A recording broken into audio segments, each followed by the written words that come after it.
and welcome to Life Less Ordinary. I've just come out to feed the chickens, and I thought, given what I've come out to, it might be a good opportunity to talk about the benefits and negatives of having backyard chickens. Now, we love having chickens, and we have tried many different ways of housing them. So we've had a static run, sort of more in this area, probably for about 5 years, which worked really well.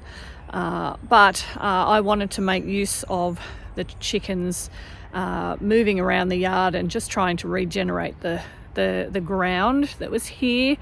So that's meant getting movable fencing, and fencing can be quite expensive, so we've gone through 2 different lots of this movable mesh fencing. The first lot wasn't very good. It was quite thin. It was easily snapped, so there ended up being lots of holes in it. This lot is a bit better, but what we're finding, or what I'm finding, is that when you have a property that is not flat, this movable fencing is actually quite difficult to use. You'll have heard in lots of our other videos, when we've moved the chickens, we also have to move the lots of bits of wood that we've got around to try and protect the area from predators. In particular, in our area are foxes. So we've got all these odd bits of firewood, so for each panel there would be 4 or 5 lots of firewood, just trying to ensure that the chickens don't dig under, the predators don't dig under either. Being on a hill or not on a flat area means that the fencing isn't always as taut and flat along the ground as you would like it to. So there are lots of difficulties with having a movable run. One of the reasons we do have chickens is because we like to get fresh eggs. There is literally nothing better than your own eggs that you raise with your chickens. They taste so much better than store-bought eggs that have been sitting on shelves for who knows how long. So it is a wonderful opportunity for us to be able to get eggs from these chickens. But in saying that, it also means that we need to be mindful throughout the year that chickens will have their cycles. As chickens get to a certain age, their laying reduces or is not as frequent. We also tend to have heritage breed chickens, they're not like the commercial layers, which will lay pretty much every day for 365 days a year. These ones, we may get an egg every 2 days. Sometimes it might be every day, but it's a lot less frequent. And when you have a family our size and we're looking at needing possibly, 10 to 15, possibly even 20 eggs a day, that means you will need a lot of chickens. So for us,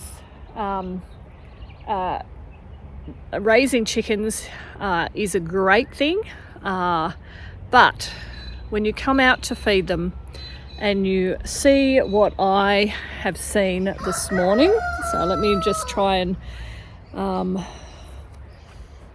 help you to see some of the damage.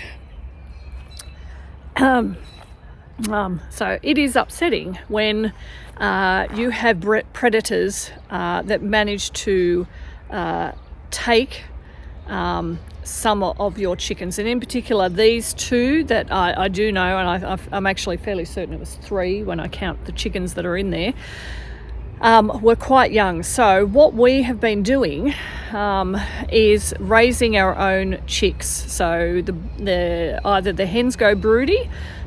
We do have a rooster, so we do have fertilized eggs.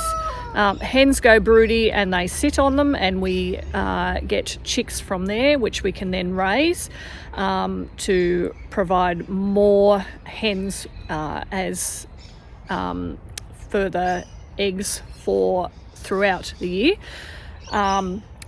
or we put them in an incubator, which we do have an incubator, and we have over many years used the incubator with good success. So it is particularly distressing when you come outside and see that a couple of your chickens, or in this case they were probably pullets, so they were about 12 weeks old, to see that they've been taken by foxes. So I guess the end thing in what I'm trying to say is when we raise our own chickens for eggs, or for some of my friends it may be for meat birds, to see this what I see as waste after all the effort that we've put into raising these, to feeding them, to looking after them, for them to be just taken so quickly and so easily. So that just means we need to rethink what we're doing. So in our case, it's a matter of, in the evenings when they get locked up into this chicken tractor, which is fox-proof. So we have not had anything taken from there. There is wire under, like very reinforced wire underneath. That the fox is not getting into there. Our difficulty is the time in which we close it up.